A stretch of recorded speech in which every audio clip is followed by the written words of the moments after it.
Iya, iya Mas, paham. Kan saya Siap. kan ikut itu Mbak Yuni. Lah, kan nanti takutnya kan orang yang nggak seneng. Padahal yang Iya, kita mau ambil kan pingin ceritanya.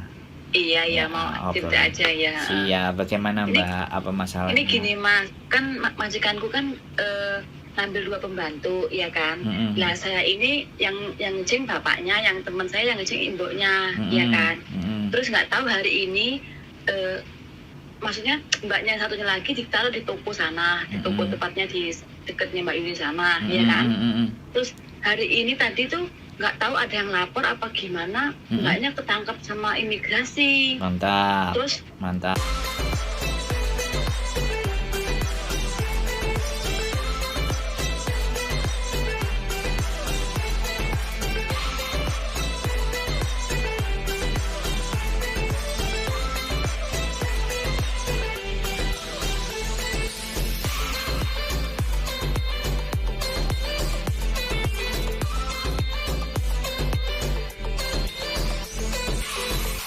Terus?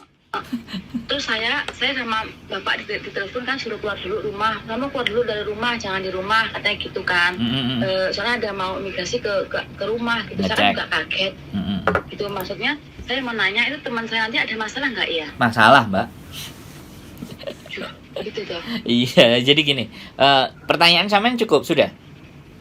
Masalahnya Mm-mm. masalahnya kan untungnya yang ngecing saya bapak saya bagian rumah dan mbaknya yang ngecing mboknya bagian toko sana gitu loh. Mm-mm. Terus adalah hari ini tuh ketangkap ketahuan imigrasi terus dibawa ke sini ke rumah kan. Terus saya disuruh keluar dulu gitu loh. Mm-mm. Tadinya gitu. Terus saya mau nanya ini nih nantinya mbaknya ini di penjara apa enggak gitu Nah. loh. Memang kasihan gitu loh. Oke. Jadi giliran saya ya, sampean sudah 2 kali mengulang pertanyaan sampean tadi. Iya. Sekarang gini, tenang dulu, sampean ambil nafas. Jadi sampean tenang dulu, nggak perlu khawatir. Yang penting sampean ada nomor HP-nya dan sampean kenal dia atau sampean ada nomor HP-nya, nggak ada masalah, nanti di WhatsApp aja. Kalau ada apa-apa kabarin, ibaratnya cuman gitu aja kan bahasa Indonesia. Jadi gini Mbak, Iya. kalau itu sudah dipastikan adalah penyalahgunaan visa. Nah, biasanya sekali lagi saya ngomong, itu terjadi karena persaingan bisnis. Iya. Nah, jadi toko di sebelah-sebelahnya itu tahu bahwa yang disuruh adalah CC-nya. Nah, toko yang sebelah-sebelah itu nggak suka sama bosnya sampean. Ya kan? Iya. Terus dipokengin. Itu sah, itu wajar dalam dunia berbisnis. Jegal menjegal itu biasa. Kayak di kalangan awake dhewe nyele paspore marangno utang melayu. Nah, kayak gitulah. Ibarat kata. Nah, kalau pertanyaan sampean Mbak itu nanti aman nggak? Jawabannya aman. Nggak usah khawatir, ya. Jadi karena di situ adalah perintah majikan. Yang kena duluan pasti majikan. Iya. Nah, majikan ditanya kenapa kamu nyuruh anak ini. Anaknya juga ditanya kenapa kamu mau disuruh dia. Nanti kan diinterogasi. Dan sekali lagi saya ingatkan, saya sampaikan lagi sama sampean, orang Hongkong itu takut dengan penjara. Iya. Nah, pastinya nanti ditebus. Karena itu disuruh sama majikan kan. Jadi sampean nggak perlu khawatir, sampean cukup tenang. Kalau ada apa-apa baru direspon. Jadi jangan overthinking. Jadi ketakutan yang berlebihan. Yang pertama, sampean tidak melakukan kesalahan, sampean tetap di rumah. Aku ngerti, sampean pasti kasihan sama temennya sampean, ya. Iya. Satu, kita tahu. Makanya dengan rasa kasihan itu kita tunjukkan dengan kita tenang, atau kita tenangkan dia. Tenang, nggak ada masalah kamu, no problem, ya. Karena yang nyuruh kan majikan. Kamu bicara aja. Yang nyuruh majikanku lah. Kalau aku nanti disuruh nggak mau, ya aku sebenarnya mau menolak, tapi aku butuh uang, keluarga aku butuh. Dia kalau sampean anaknya teman sampean sempat nelpon sampean, suruh bilang aja kayak gitu, saya nggak ngerti, saya nggak tahu aturan, tapi ya saya hanya ngikutin apa yang dikatakan majikan. Saya mau maksudnya takutnya teman saya itu disuruh bayar apa gimana gitu loh. Mbak sampean tak kasih sekarang tak kasih logika dulu. Yang nyuruh temen sampean kan majikan toh Mbak. Iya. Bukan keinginan dia sendiri. Ini beda sama jualan air. Oke. Jadi sampean garis bawahi, ini disuruh majikan, oke? Oh iya. Pembeda Ya, kasus. kalau orang yang tanya, ya. Nah, pembeda kasusnya ini adalah ini disuruh majikan. Bukan sampean punya inisiatif dodolan sego dhewe. Dodolan nang toko dhewe, cek kendelmen kan gitu toh logikanya. Iya betul ya. Nah, makanya nek sampean tenang. Makanya aku seneng ketika ada yang panik kayak gini. Ditelepon. Oh, itu seneng saya. Karena apa? Menenangkan orang. Kira-kira, Mbak. Aku disenengi karo Gusti Allah ora, Mbak? Iya. Nah, ya sampean senyum Soalnya gitu. Kan saya kan nggak pernah bersama imigrasi gitu. Iya, sampean senyum dulu, pokoknya ketawa ya. Ben sampean nanti juga bisa menenangkan teman sampean. Nek sampean panik, pasti teman sampean juga akan bimbang. Pasti bingung, Pak. Padahal orang yang terdekat kan sampean. Jadi saya harus nenangin sampean dulu. Supaya sampean nanti bisa nenangin temennya lagi. Ya.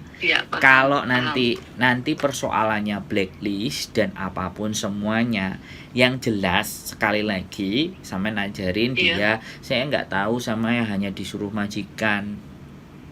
Saya peraturan tidak paham. Mereka akan dengan hati kok. Oh iya. Nah, nanti kalau misalnya di blacklist atau apa disuruh pulang ke Indonesia, boleh cari saya kalau mau proses ya, kita prosesin lagi, slow kan? Iya. Iya. Rezeki itu ada di mana-mana. Kalau yakin kita yang nggak keliru, sebenarnya memang kita salah. Cuman kan kesalahan itu tidak bisa dihempaskan ke kita juga 100%. Majikan ada tanggung jawabnya juga. Makanya dari teman-teman yang nonton konten ini nanti sama ngomong sama sampean, suatu saat lebih berhati-hati. Ya kan?